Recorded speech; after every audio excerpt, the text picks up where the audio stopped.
Hey guys, it's Pete from Pete for Anxiety here, the mental health podcast, breaking the stigma that mental health is talked about. Welcome in today's episode. Before we get started today, we need to cover a few things really quick. Let's talk about the Pete for Anxiety Patreon first off. It's only $1, guys. $1. What does $1 get you? $1 gets you into the exclusive episodes I am recording currently.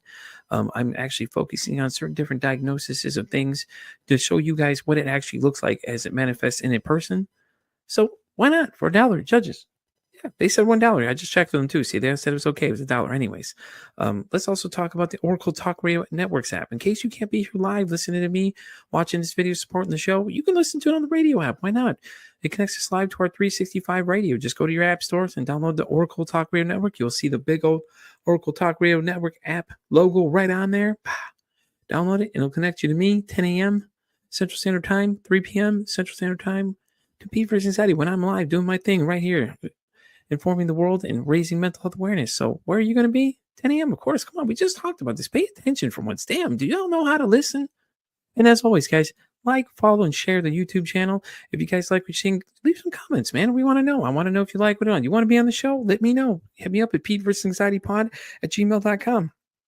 And as always, guys, enjoy the show.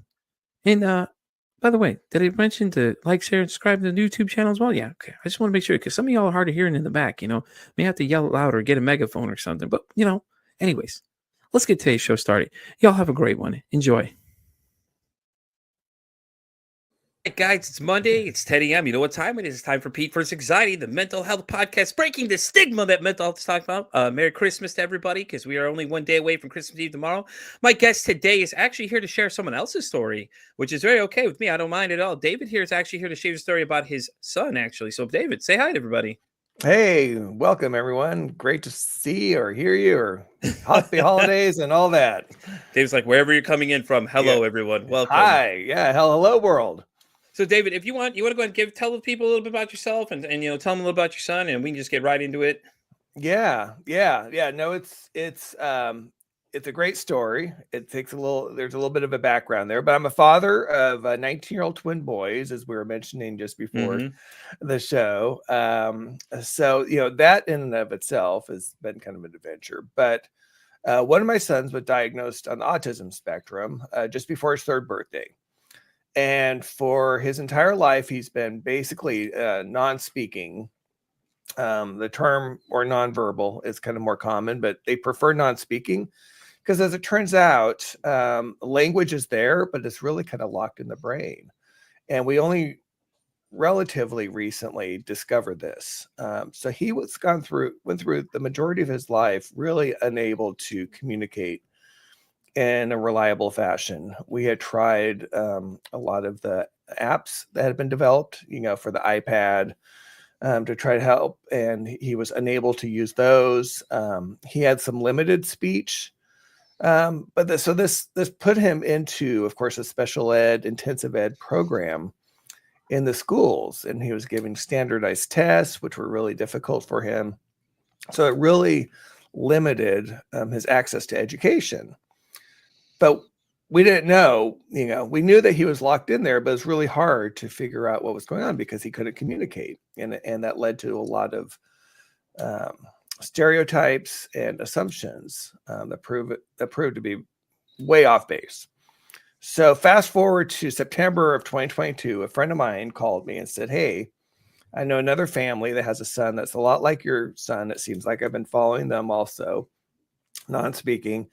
And they discovered this methodology that's allowed him to communicate. And I thought you might be interested in it." I'm like, okay. And she said, yeah, the dad wrote a book about it. It's called Underestimated. The author is J.B. Hanley. And as it turned out, I'd actually bought the book a few months earlier, but just hadn't read it yet. Get out of here. That's awesome. So yeah. you bought his book. That's what's I had already had the book. I'd heard about it because, of course, I've been involved in the autism community since he was little, right? I mean, we've been working on this, trying to unlock his brain for years, right? Because we knew that this was everything. And then just how frustrating it must be for him to not be able to share his feelings or health issues or anything, right? So this has been, this long quest. So it turns out the methodology is they call it spelling or spelling to communicate. And what it is, Pete, is really the ability to communicate through starting at pointing at letters on a letter board. And then it graduates into typing, and then gradually into independent communication on their own. And he had years and years of speech therapy, all types of different therapy that try to help. I had signed up, so I had a chance to talk to the author because my friend happened to be friends with him. Arranged a phone call, and he told me, he's like, dude, you've got to try this. Get your butt down to San Diego. That's where the best practitioner is.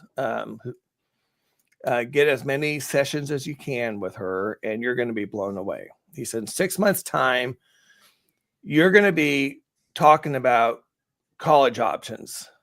And I was like, this is crazy, because I had just visited my son's classroom at his public high school. And they were only having, I mean, it was awful. It was heartbreaking because they were just having him do things like counting coins. I mean, really remedial stuff, right? Yeah. And I'm like, I'll be happy if he could tell me, if we could get to the point where he can reliably tell me what he wants for dinner or what his needs are. Like that was my limited worldview at the time. Yeah, but you didn't know what was going to happen after you did all this other stuff, though.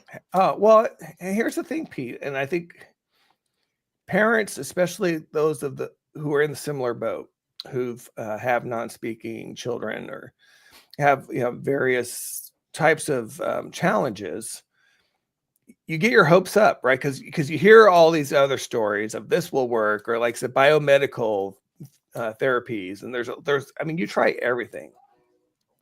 And when you try everything and nothing has worked, it's really hard to kind of maintain that hope, right? And that's one of the messages, though, I want to communicate. And it's one of the reasons I really appreciate you having me, is that you have to maintain that hope. You have to really, you have to keep trying, right, to unlock the potential. And so we went down there. We went to San Diego. I told him about it, and within 10 minutes, Pete, I mean, I knew that this was it. He sat down with a practitioner, so I get to sit in the back of the room. He's sitting there. I actually have a prop. Yeah. Oh, that's so cool, though. After 10 minutes, so this is what it starts with. Oh, okay. So you can see, right? You can see the letter board kind of. Okay. There. That's pretty cool. And so it started with a lesson. She just did a lesson about Benjamin Franklin, and she would pause every so often and say, okay, can you spell, like Benjamin? And then he would slowly spell out the words.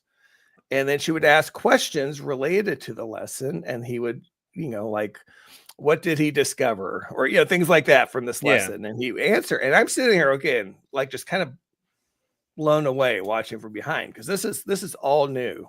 Right, to have this level, even this level of communication. But the real mind-blowing moment, even this first session, like I said, within the first hour, she said, can you tell me who we were fighting in the Revolutionary War? And I'm sitting here going, wait a minute, this wasn't in the lesson that she was reading. This had nothing to do with the lesson. She just asked this question. Yeah. And he spells out the British. What? Get out of here. That's and awesome. I'm like, holy crap. Like, and so from there on out, the floodgates open, right? Like, it's like there's so much in there that we had no idea. Nobody had any idea. And he'd been struggling to get this out for years. And so it started slowly, but like I said, the floodgates open, and we were able to get him into a private school now. And again, but that's been a journey, because believe it or not, once I discovered, and I worked with him at home, we flew home from San Diego. I'm in Seattle, flew home. And of course I bought these. I'm like, I'm going to work with him every day. I'm committed. This is what we have to do. Right. Why not? I mean, keep it going with them. Repetition is the key to learn things. But it almost felt too good to be true, right? Because like all of a sudden, boom, like here it is, and he's answering. Just like, whoa. So I took the letter board to his public high school, right, and videos, and showed like, look, this is what he can do. Can we bring these letter boards into his school so he can communicate and also access like age appropriate education. Like no more of this frickin' coin separating, Right. coin counting stuff that he was doing in second grade, literally. He wants to learn. He was able to tell me. And they said no, believe it or not. They said they wouldn't, they do not allow. What? Yeah. That's So to me that's wild. Like, you're telling them, you're showing them, hey, look, this is effective. Let's try this. Why not try this? It's like, why not take this to your principal and be like, hey, look what we can do for these kids. Look at what he's found and brought to us. And you figure, as the parent, you're like, hey, look, I'm trying to make sure this is better for not just my kid. I'm saying for everybody. Let's bring it to the school. Because you didn't absolutely, just say just bring it to 100%. him, which is awesome, by the way, because that's amazing. Because you're not thinking of just your kid. You're thinking of everybody, which is Oh, phenomenal. Like, I love it. I love it already. I love it already. I love the fact that he's able to, at this point in the story, he's able to actually do something and feel like he can communicate a little better, which is amazing how they went to the whole question of the Revolutionary War when they wouldn't even know what they were talking about. He already knew the answer. I'm like, well, here we go. That's oh, awesome. and that's just the tip of the iceberg, Pete, in Oh, I terms of bet it again is. the depth of knowledge. And so what I'll back up a little bit and talk about one of the big problems we have from a societal standpoint Mhm.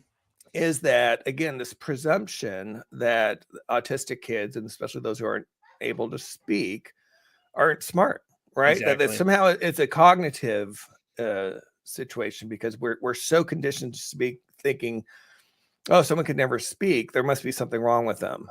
But what it is it's a brain body disconnect.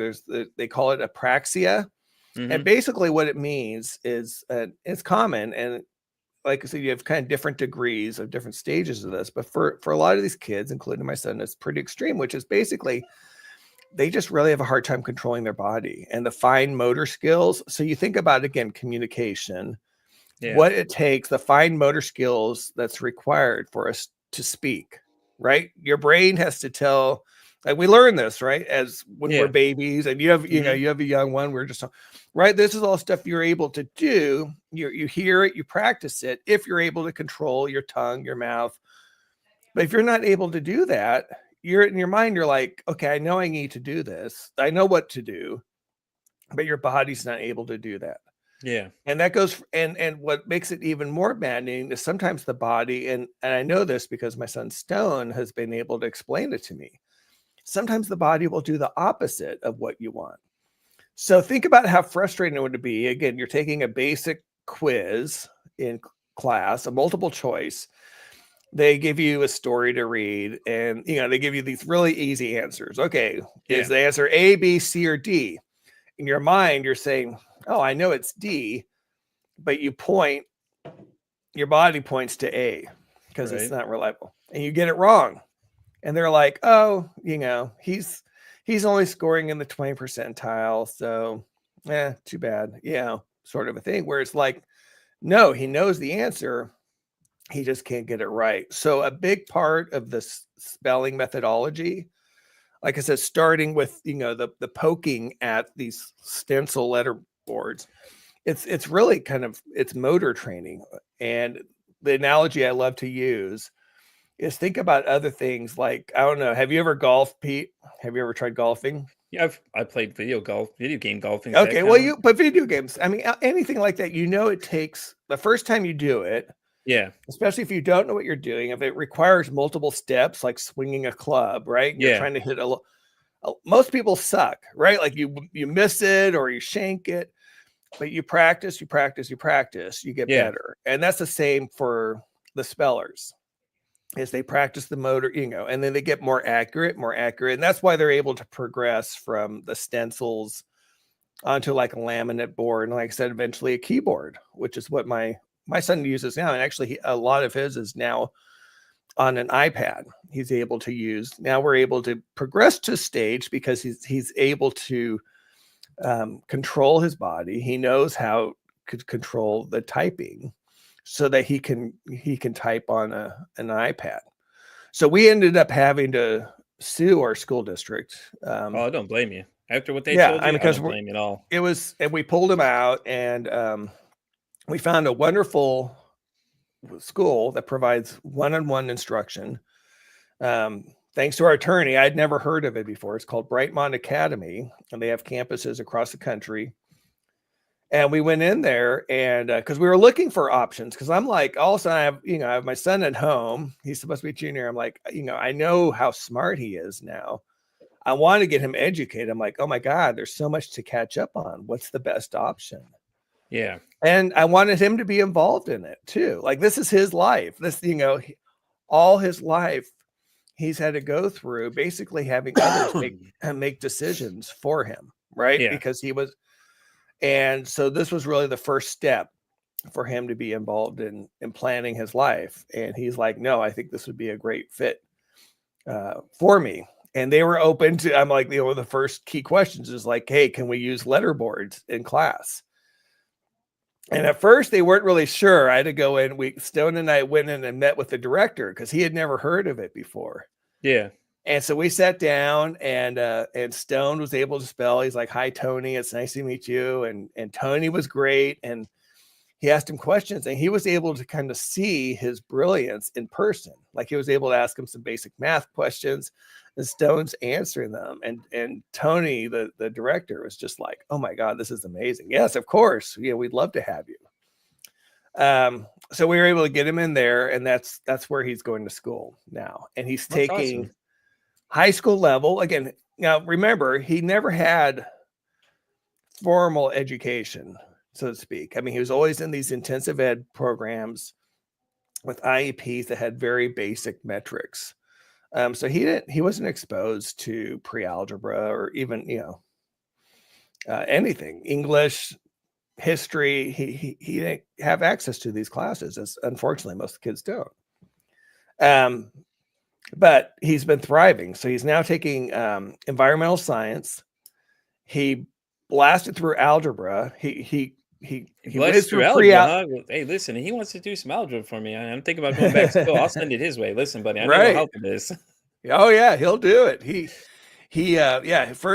They started him with pre-algebra because, again, they didn't know. Like, we had to figure out what's the base. He had no problem with that. Got through algebra. Now he's just wrapping up geometry. He's almost through with his first year of geometry. And how's he doing in geometry? Is he flying through that too? He's doing well. It was a challenge at first because, as you know, it's so different, right?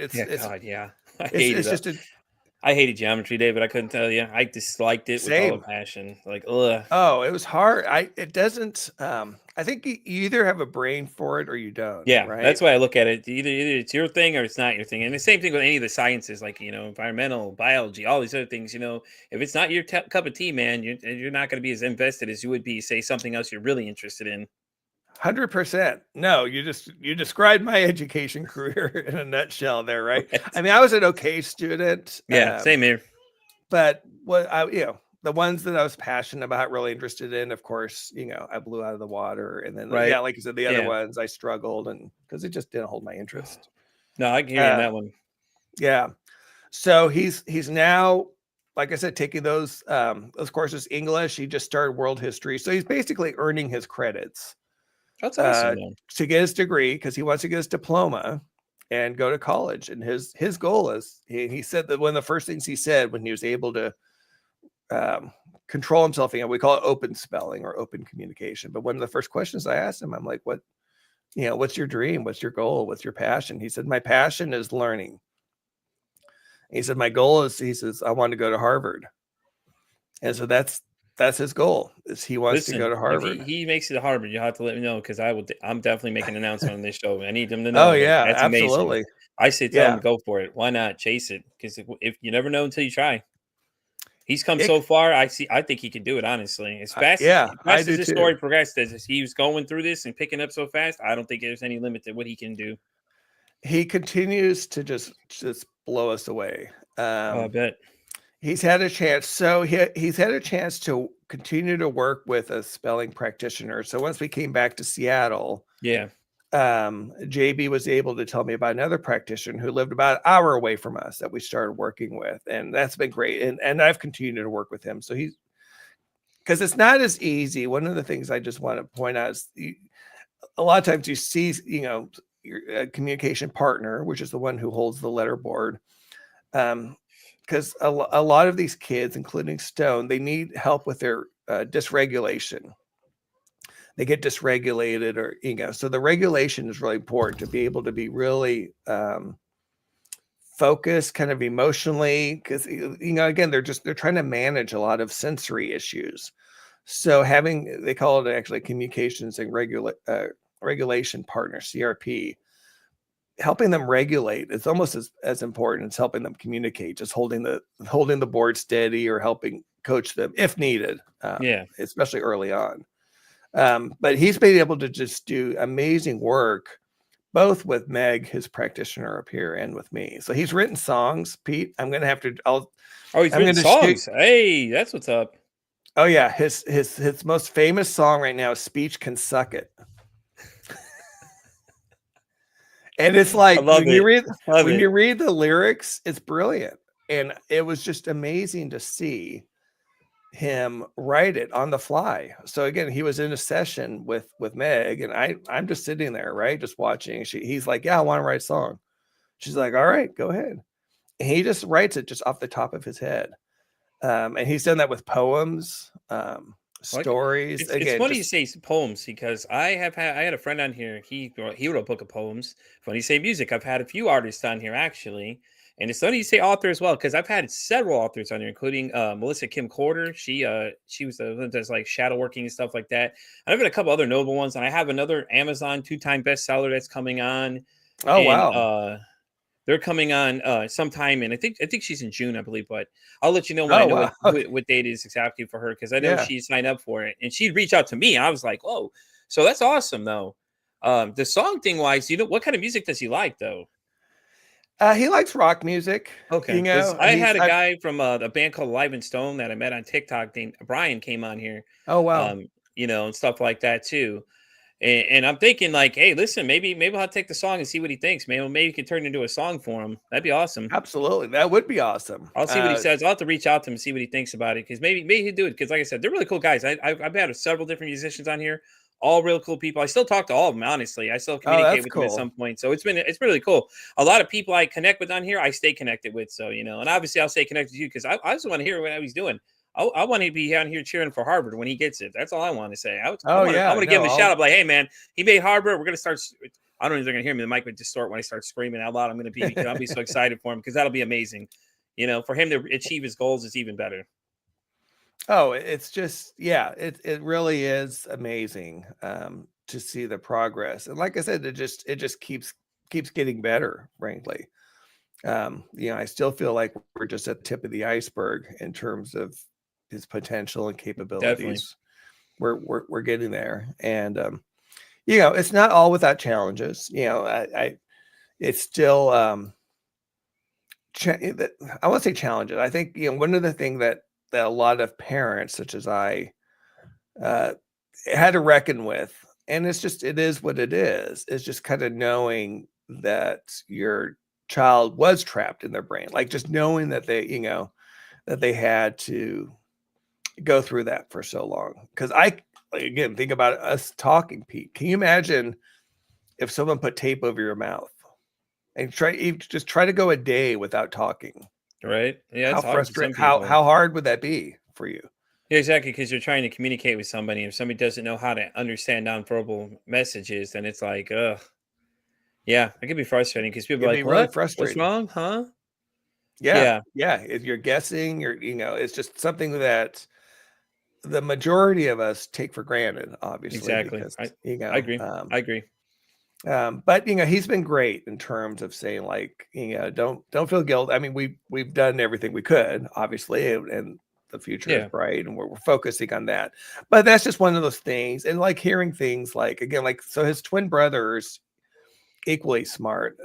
He was counting to 100 and watching the Weather Channel, and he was 3, and had memorized all the highways in the state when he was 4. Really brilliant kid. And so his twin brother was always in the advanced classes. He went through AP in high school, was in the STEM program.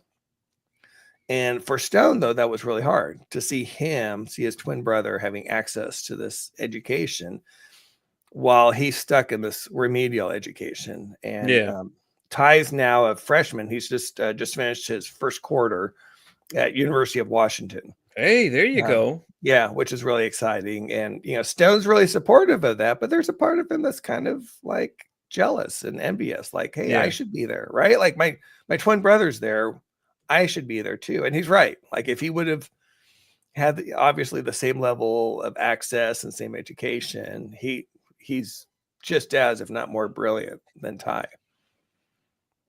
So Yeah. that's just one of the And, things. and His time will come, though. We tell him, like, look, exactly, Stone. your Stone, days, listen. yeah, Stone's days is gonna come. Stone, listen, man. You're never too old to go to college, man. You still got plenty of time, brother. Okay, don't worry. I'm telling you right now, and your dad would probably tell you the same thing, man. You never too old to learn anything new, man. So don't let it stop you, man. You get there. You'll That's get there one day. I know you will.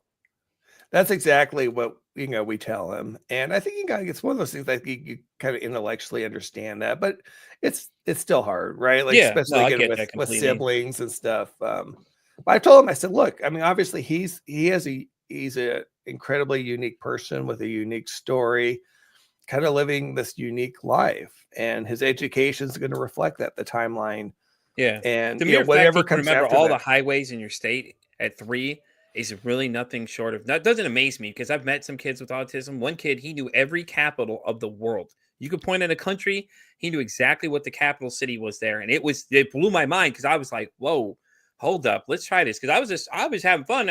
He was loving it too. He was just telling me all about it. I was like, it So was blowing my how mind. did you quiz him on that? Like, I'm curious, I how just did you spun the do? okay, so I had a globe, okay? I spun Yeah. it, I pointed my finger, stopped, and I read the country off to him, and he instantly just tell me the country thing, and I was just like, "What?" Like, just I picked the most random ones too, like, I just spun it, and I tried to go for the most oddball country possible that, nobody would know it, and he was Yeah, just right. like he would just spout it out. I'm like, I'm just getting blown away. I'm like, he was an amazing young man. He was brilliant. Like, and just if you go That's based on how phenomenal. society perceives people, they would never even thought. They would have thought that he was slow or whatever else. Or these other things they make it seem like people that are with any kind of handicap or less than a normal person. This kid is probably smarter than half the people in the room with him. Honestly, probably all of them. Absolutely. For him Oh, to remember absolutely. all of that, I was just like, dude, this is crazy. And I was like, hey, and when I approached him, I said, hey, can I quiz you real quick? I just want to see something. So I spun the globe and I said, Pat, hit the button, stop, hit the country, and I called it out to him. I said, "What's the cap?" And I'm looking at it, watching him, and he just starts calling it out. And I'm just like this is just blowing my mind because I'm like, this is crazy. He remembers all these on this globe. Like I'm like, there's so many countries out there, and he has the ability to remember all this. This is amazing. It is amazing, and it's, again, one of the things that I've learned is their brains are just different. Yeah, they make They're a lot of us it look remedial, honestly, man.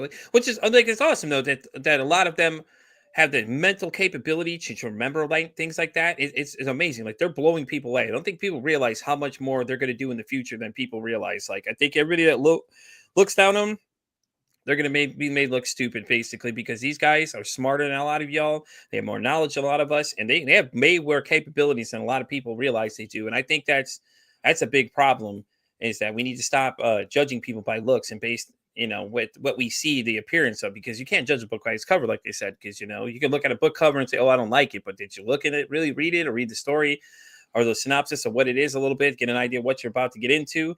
No, you just basically looked at it, said, okay, well, I like the cover, so it's got to go now. I don't like it. And it's so wrong. I don't agree with that kind of thought process. I honestly don't.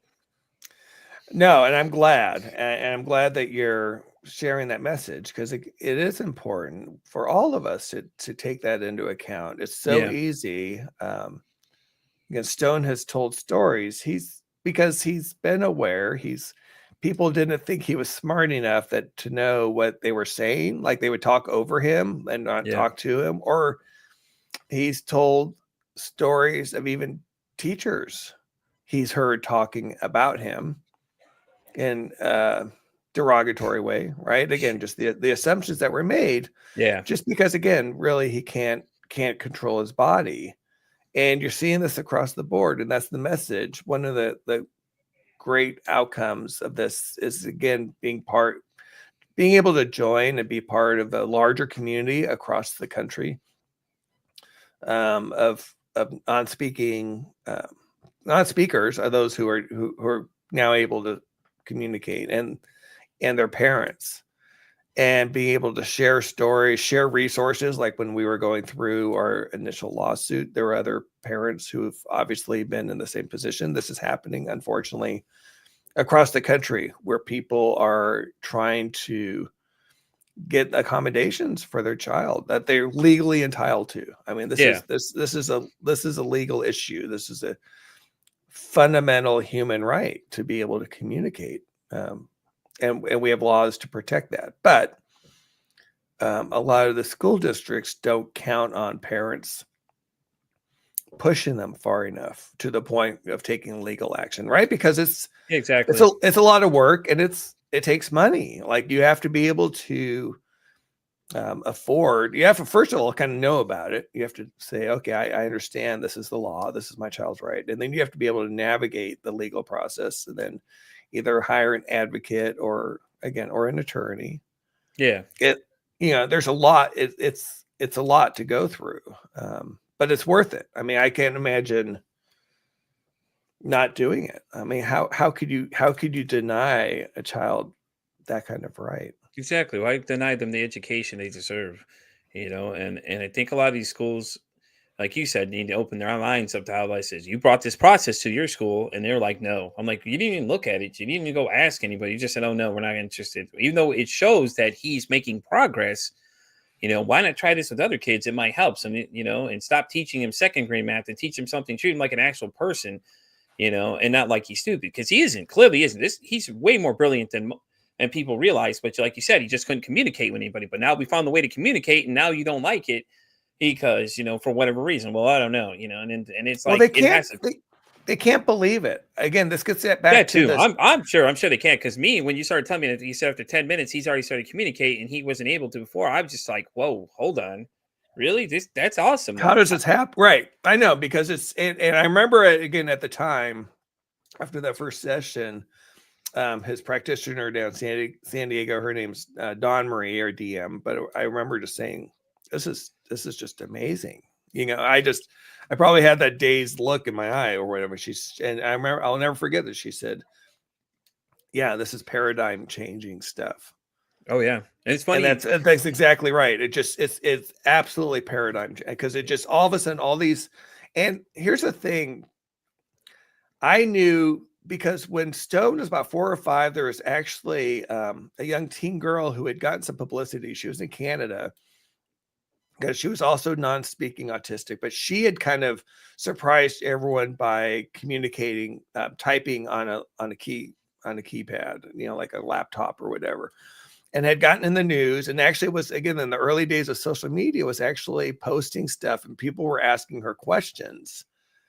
And so there was kind of like this early exposure. It's kind of like almost pre-spelling, but I remember seeing this and knowing that, because you can tell when someone's smart. Like, Yeah, Stone's always been very clever, very funny, even in his own way when he wasn't able to speak. Like, we knew that the intelligence was in there. It yeah, just needed to be unlocked. But after years of being in the school system, and being told, oh, he scored, in the 20 percentile in this test and this and that, right? And you're getting these standardized tests results, and just saying, well, he can't progress. It's really hard not to start doubting yourself, or start wondering, like, oh, well, maybe, maybe there is, some type of a developmental delay there, because you just don't know. You don't have yeah, the ability to look inside, like you're able to once they're able to communicate.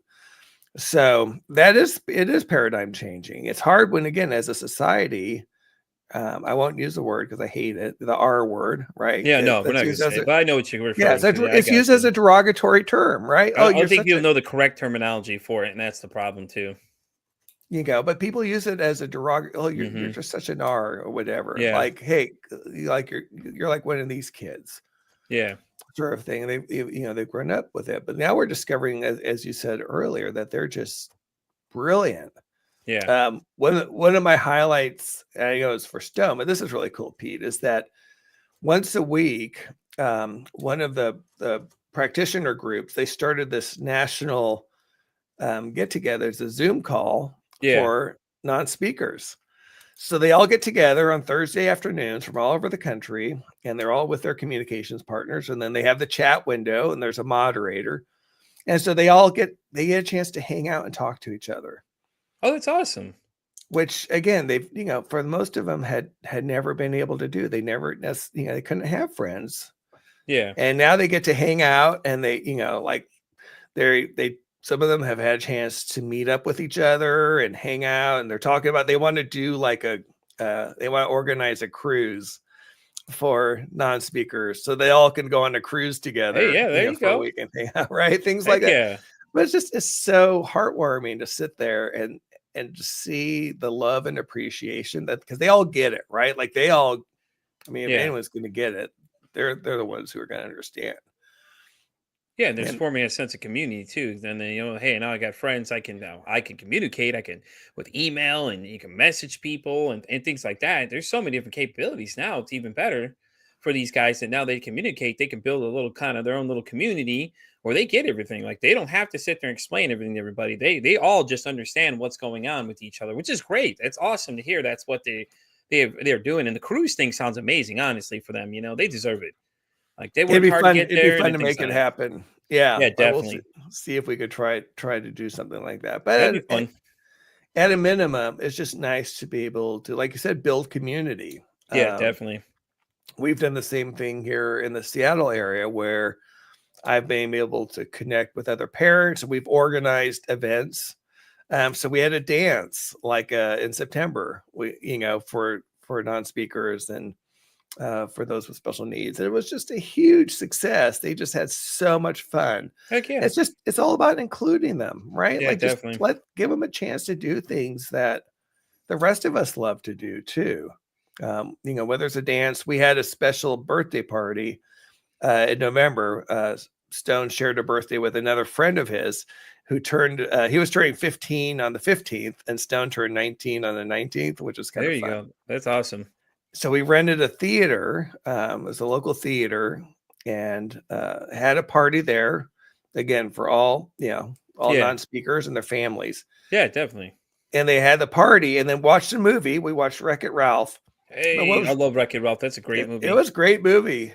But what was cool is, parents came up to us afterwards and they're like, "This is the first time we've sat in a movie with our son or daughter at a movie theater," because there's always the concern that your child may be disruptive, because a lot of them, about stimming, right? A lot of them sometimes have vocal stimming, or Yeah. they have movement, all these things that as a parent, you get concerned about being judged for, or again, if you're in the theater, that would be disruptive, that people would. So some of these people, this was their first time actually going to a movie and sitting through, and they loved it, Yeah, that's because they were awesome. doing it, but none of us cared, right? Because we're all in the same Yeah. boat. We're like, oh, who cares? Yeah, all right, someone's yelling over there, but that's just what they're doing. They're just stimming. This is I'd be just the guy part in of the it. theater cheering them on, to be honest with you. They start getting excited. I'm getting excited with them. Hey man, go for it. I love you enjoying it. You're I great. don't bother me, honestly. Like I said, I go to movie. I used to go to movies a lot of times. It's just I now with everything being at home and everything else, it's so great. I've had so much access to everything. But the movie theater's always been classic to me, man. Right? It's So a many different different. films, Jurassic Park. Just think of all the cinematics that have come out all the years, and it's great they get to join it too, though. I feel like people need to be a little more understanding. Like when my They kids were do. younger, they would stare at somebody with a disability, and I make them go over and ask him. I said, go over and ask him what he's got. If you really get curious, you want to stare at him, go ask him. Go ask him a question about what he deals with, and see what he's got, and come back and talk to me. And they start feeling embarrassed, so they stop looking and start staring at people. I'm like, don't stare at people. They're not animals. We're not at the zoo. Don't be staring Right. at people. It's not polite to do that. If you continue to look over there, I'm going to make you go over there and talk to that person and say hello, how are you, and introduce yourself and things like that. That way you understand they're a person. They're not an animal. You're not at the zoo. You're not a museum. They Yeah. are actual people, and you're making them feel uncomfortable by doing that. And like I said, I don't do it that. Like I've always welcomed anybody. There's actually a young gentleman that comes into my store where I work currently. I'm not sure what exactly it is. I think he's autistic, but I'm not sure where he would fall on it exactly. But a great Uh-huh. kid though, loves baseball. So the local baseball team here, we have like an amateur team that's here. They basically invited him and his team to come help out the team and play with them, and he was so excited because they told him about what was going on. I guess his mom did the same thing. He was fighting for him and went over there, talked to somebody that was working with the local team here, and they invited all the guys to come over because he plays baseball. He's like, well, I play Yeah. baseball. He's inviting me to games all the time, and I've yet to make it because I have such a busy schedule. And he Yeah. understands, like, and I'm going to make it one of these times, but he loves it so much, and he comes out all the time, so excited to talk to me about baseball. And he was like, yeah, and his mom's like, yeah, I talked to somebody from the team in town, which is the Railroaders, and was like, yeah, um, I've mentioned him about his team and everything, on how they were excited to play baseball. And the guy that runs the organization, like the I think the interactive with the guest interactions or whatever. I don't remember what he Yeah. said. Yeah. Like guest relations or something like Something that. like that. Yeah. He's like, hey, well, let's see if we can't link up and have the guys come help out, be like bat boys and do different stuff around the stadium, Oh, help them out, and awesome. interact with the team. And it's awesome. I'm guessing they've done it so far. I'm not sure I've heard anything yet. I haven't seen it, so I'm waiting to get an update. But it's so cool to hear that these guys are willing to do that. And these guys, it means a lot to him. Like, you could tell he loves baseball. He's passionate about it. He always comes in talking to me about it. I like baseball too, which is great because I've That's been good. watching since I was a kid.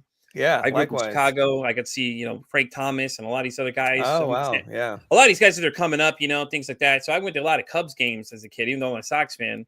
But my dad would get free tickets, and it's great because you go down to Wrigley Field and stuff like that. Oh, And Comiskey, man. when Comiskey Nice. was Comiskey, and now not whatever they're calling it now. Right. Right. But I get to see all those ballparks and things like that.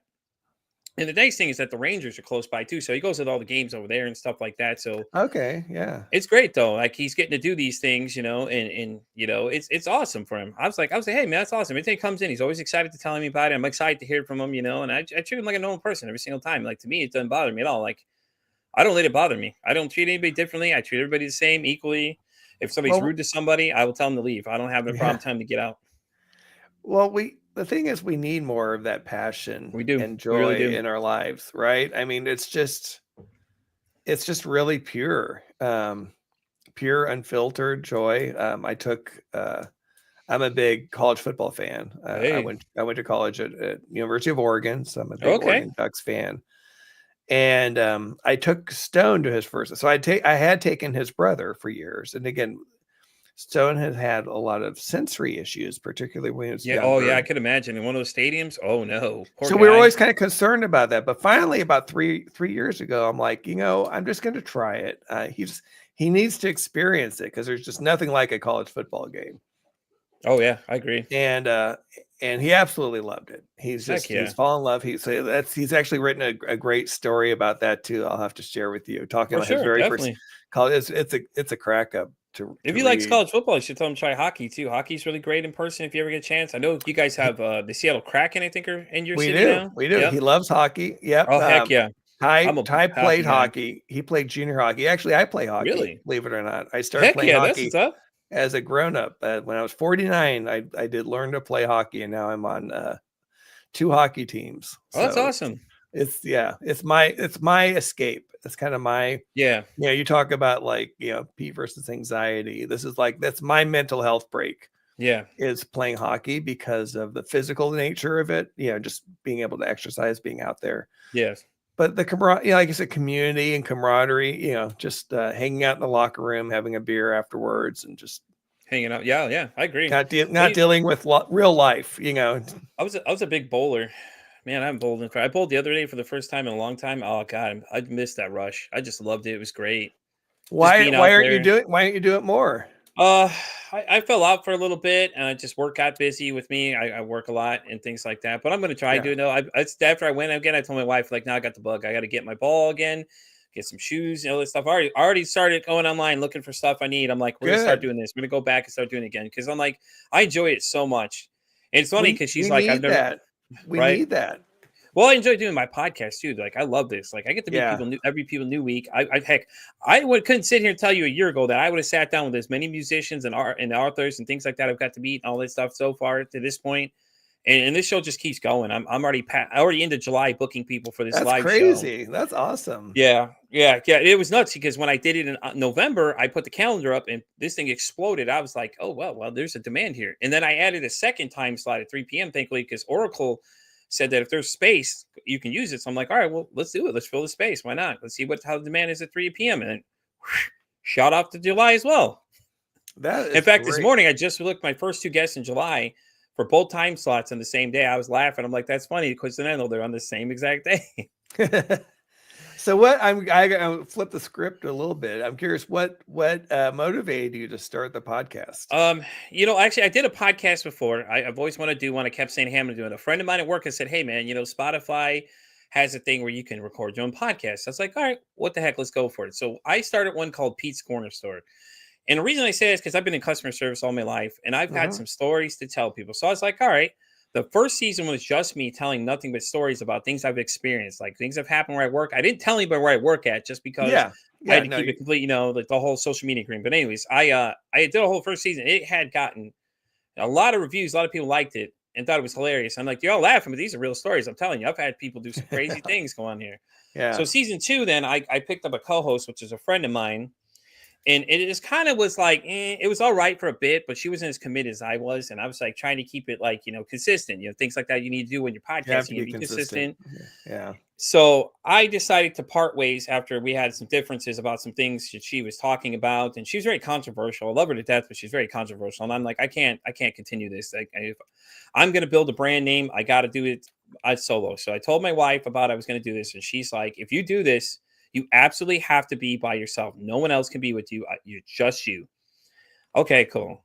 So I jumped the gun because she told me I should wait a longer. So I jumped the gun in August and started coming up with this idea. So I posted it in Facebook group, and a man named Tom had reached out to me. And Tom is one of the co-founders of the network I'm a part of now. He had reached out to me and offered me a shot at it. I was like, well, yeah. And what prompted me to do this is because I was dealing with my own problems, mental health wise. Like, I deal with anxiety, depression, and stuff like that. And it's just like, I felt like the topic isn't talked about enough. Like, you see a lot of these catchy videos and things like that. Right. And, backtrack a little more. When I did Pete's Corner Store, which is my original one, I did an episode on mental health. I did a lot of research, and I noticed some numbers that were just insane. Like, people in my age group are the most likely to commit suicide versus the older group.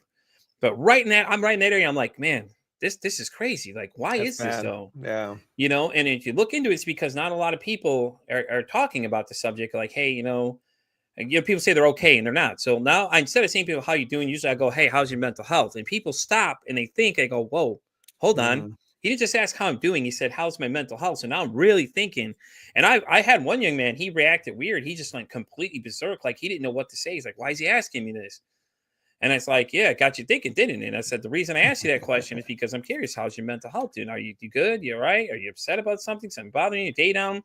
Like, I want to know, like, you're able that deeper question. And then it was like, and so that's why I started Pete's Corners. I started Pete's versus Anxiety because I'm like, we need to talk about these things more. And I just shopped the idea out there. And that's when Tom had seen it. And he was like, hey, are you interested in joining a network? I said, listen, hey, man, I got to be honest with you. This is a brand new show. I don't know how this is going to go. I don't even know there's a demand for this at this point. And at this point, I Right. hadn't even done any recordings. Little did I know what was going to happen next was that when I started putting the posts out there looking for guests, I shot to December within like a week and a half. At just one time slot. I was like, all right.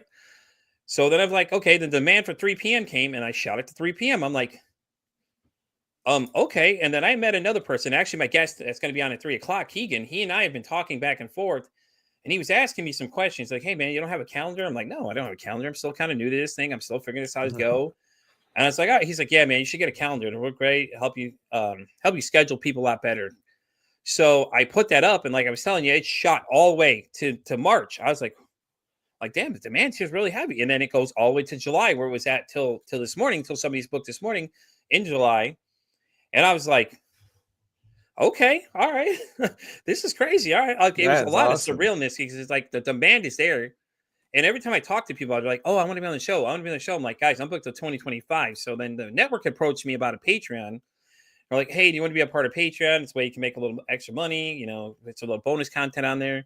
So I have another schedule of Patreon. So I've already got a bunch of people booked for next year.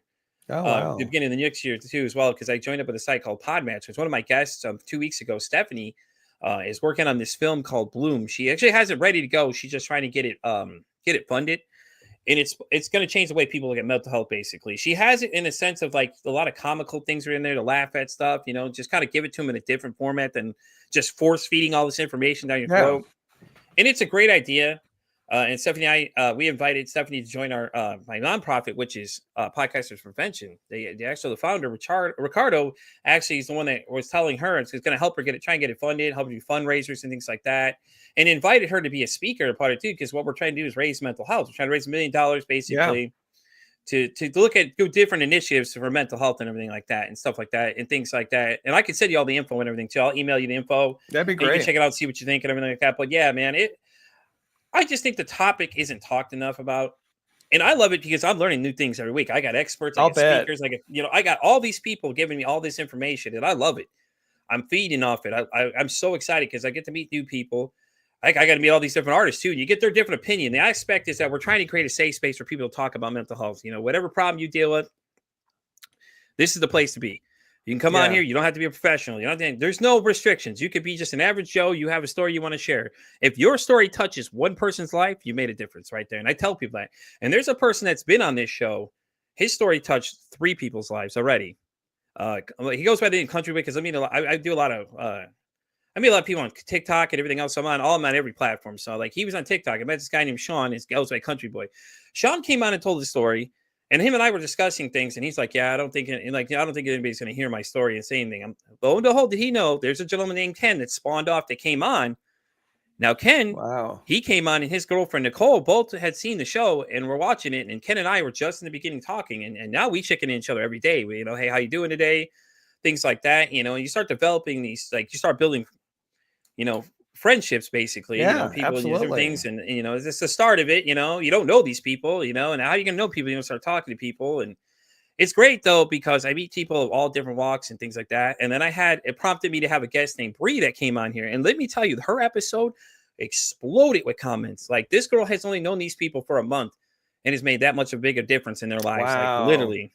All it takes is one person to make change, and all she did start out saying, hey, talking about mental health. Like, we go in there, we give a hard time about, she's a 49ers fan, so we give a hard time, things like that. So, but Bree, man, Bree's one of the other reasons this whole thing is going even farther, because people like her out there, after a month, David, I had about 14 comments pop on the screen once, and I just shot them at her real fast. I'm like, hey, I said, see all these people? 1 month. It took 1 month for you to impact these people that much, that they care. I said, you're doing something just being you.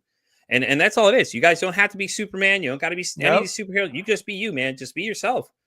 And that's all it takes. And that's what I'm saying. Like, be real. Just be real with people, and that's the great thing about it. She just resonated with so many people, and all these people just loved her so much, and her personality and the way she handled things. And her story was not even close to being done. She still got a lot more to tell. So I'm trying to get her to come back, obviously. I'm gonna have to look that one up. Yeah, no, but it's the episode labeled Bree and Joel, because there's 2 of them. Because Joel was another person that came on. It's funny, David, because he was like, well, I don't know, I've never been on a podcast, so I'm not going to say much. And Joel, he was chatty, and he said he's a professor from Florida. He was chatting it up for a bit, and I asked him afterwards, hey man, how'd you think? He says, I loved it, absolutely loved it. I've never been on a podcast. It's great, and a lot of people that come on here haven't been on shows before, which is nice, because I'm trying to give the little people a voice too, because I want to make sure everybody gets started. I like having professionals, don't get me wrong. I have more coming, because they can educate us on different things, but I'm trying to get different opinions from everybody, how different people deal with different things and how this affected them. And, I've had some wild stories here, David. I'm going to tell you about to date. The craziest one I've had was Brandy Luke, was an older woman that was on here. Brandy had come on the show. She had like chemotherapy. She has no stomach. She has all these things wrong with her, but she still has the will to live. And her husband was probably the coolest guy ever to hear the story about. He's like, I'll fight God if I have to. I'm like, whoa, hold on, bud. I don't know if we're going to fight God now. Yeah. You might not win that one, but he was that strongly convicted about, hey, listen, my wife needs to stay with me. I need her here. And Brandy decided to tell me, she goes, yeah, I passed away on the table. I'm like, wait, hold up. This is going on and this show's live. And I'm like, wait a minute, you passed away. What was it like? And she was like, yeah, it's like a white light and some voice was talking to me and things like that. And I'm just like, I'm not sure what to do, because this is week 3 of the show and I'm just panicking. I'm like, oh man, what the heck is going on? I didn't see this coming, man. But it was great. She was great. She even said the same thing. She said when she got started, a little nervous. You could tell she's a little nervous. Then she opened up like a book and just started telling us all these stories and things like that, and it's great, man. And it's great that people get a voice to share their stories, come on here. And, people are interacting, say, Brandy, we appreciate you. And then the little boxes were popping up. People are there. And and stuff like that. It's great. I love it. I love the fact that it's show like they can interact with people live while we're doing this. And I try to be That's live really every cool. week. That's a cool feature. You'll see it I, though. If you watch that one and you watch there's the one named Stephanie Acox, the other one, she's the one the movie Bloom. Her episode 2, there's a gentleman named Matt that's usually in the comments. I'm sorry he's not here today, but he usually pops in a lot of times and they'll start asking questions and they'll pop on the screen and they'll say stuff to you. And stuff like this, like I'll show you really quick. So I can pull up on the screen, like say welcome in. It'll show up with their picture and stuff. So those will start popping up. So when you watch the Bree and Joel episode, you'll see it. To her, I start rapid firing them. I'm like, look, see all these names? These people are here because of you. They're not here because of me. They're here because of you. You're the one that changed their lives, not me. And you said all you did was just be yourself. And that leads me to that point of, guys, you just be yourself. That's it. Yeah, no, it's interesting. Thanks for sharing. Because I don't know if I mentioned, I started my my podcast in November.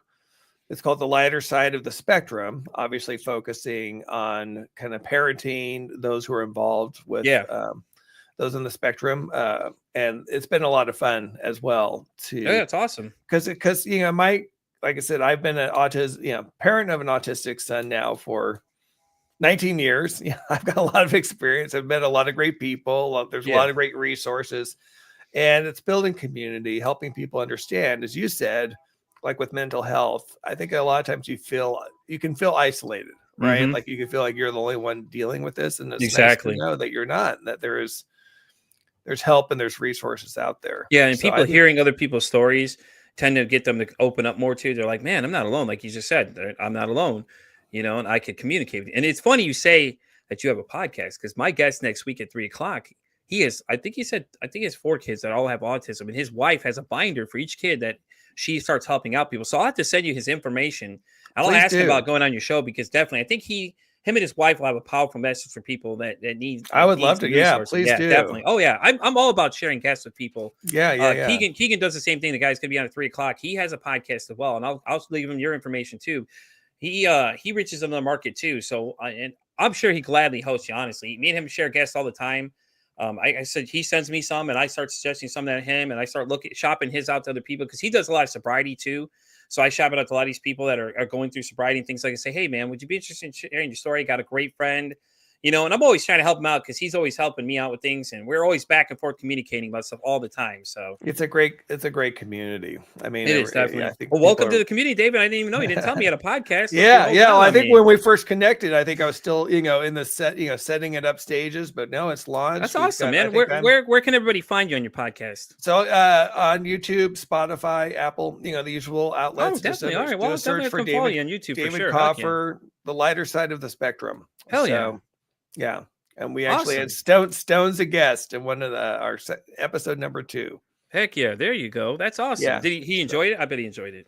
Oh my God, he loves it. Yeah. I'm telling you, once you get going and people love this, and they get nervous at first. I'm like, listen, I'm always anxious at first because you don't know what the conversation is going to be like. But most people I've got so far, it's been great. So I mean, I would have had him here, except it's just I'm on the West Coast and it's still early, and he's a 19-year-old. No, it's understandable. So he was still sleeping, so I wasn't gonna pull him out of bed. No, I get you there. That's awesome. Well, Stone, if you see this, buddy, you're welcome to come on anytime you like. You're more than welcome to come hang out with me anytime you like, brother. You pick the guest, and we'll bring somebody on. You can talk to me. You can interview me if you want. I'll let you run the show, and I'll sit back here and be your co-host. I got you, buddy. We'll do a special episode for you. Yeah, let them know for sure. I do the 3:00 spot. We'll figure something out, man, for sure. If we can find somebody for him to talk to. I interviewed another kid who had autism. He has a podcast called the Rock and Roll. I'll have to send it to you. I can't think of what it's called. Rock and Roll of Autism. Oh, is that so is it Sam? Sam, right? Yeah, Sam. Yeah, I talked to Sam. I literally just posted his podcast. That's the most recent one I posted yesterday. Yeah, he's awesome. Yeah, Sam was awesome. Great. Sam was real great, man. Sam's had some really cool guests, man. He had got Mankind from the WWE on there and things like that. I was like, Sam, I'm jealous. Sorry, bro. I'm jealous. He is. All right, guys, as we get ready to wrap up, everybody, let's welcome. David. Thank you so much for coming again, man. I appreciate it. Thanks again, I'm Pete. so excited for you. Yeah, I will definitely check out your podcast for sure. And like I said, I'll send you that information. I'll keep an eye out for anybody else that we could send your way, of course. I want to say hi to everybody. Stone, hey buddy, how you doing? Like I said, invites out there. You let me know what guests you want or whatever, what you want, like a rock star. We can get we can talk to one of the rock star guys and see if they'll come and talk to you. I guarantee they will. There's not even a question. I'm sure they'd love to come and have a conversation with you. Awesome. I'm trying to think if there's anything else. David, by the way, man, Good luck on that podcast, man. You just keep Well, going, brother, thank because you. you're doing Thank you. great That's things. a Like I said, blast. man. Yeah. I will definitely link you up with my guest next week at 3:00 is actually named Mac. His kids have autism and stuff like that. And he was teaching me a lot about the sensory tools they have for him, like the little chew toy things. And I was fascinated. Yeah. It's like, hey, can I ask you about these things? I just kept asking him. And he's like, yeah, my wife has a binder, 2 binders each for each kid. So we'll definitely get you linked up with him. Wow. She's got her shit together. Definitely. Yeah, David, you have any other social sites anybody can find you on, or are we just going to send them straight to the podcast, obviously? yeah, I think, and I have a website, just davidkaufer.com too. Awesome. So yeah.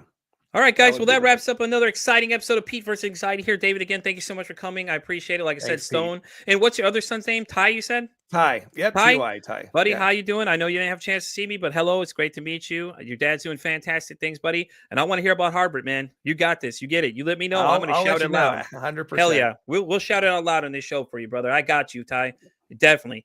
And guys, you know where to find me as always. I'm on YouTube, everywhere. I'm basically like Visa, everywhere you want me to be, guys. And as always, like I say, it costs nothing, absolutely nothing to be kind to somebody. One kind act you can do can save somebody's life, or hell, you can even make their day. Guys, this is Pete from Pete Society signing off. I will see you at 3:00 with my guest Keegan Reed from Reviving Sanity Podcast. Till then, later.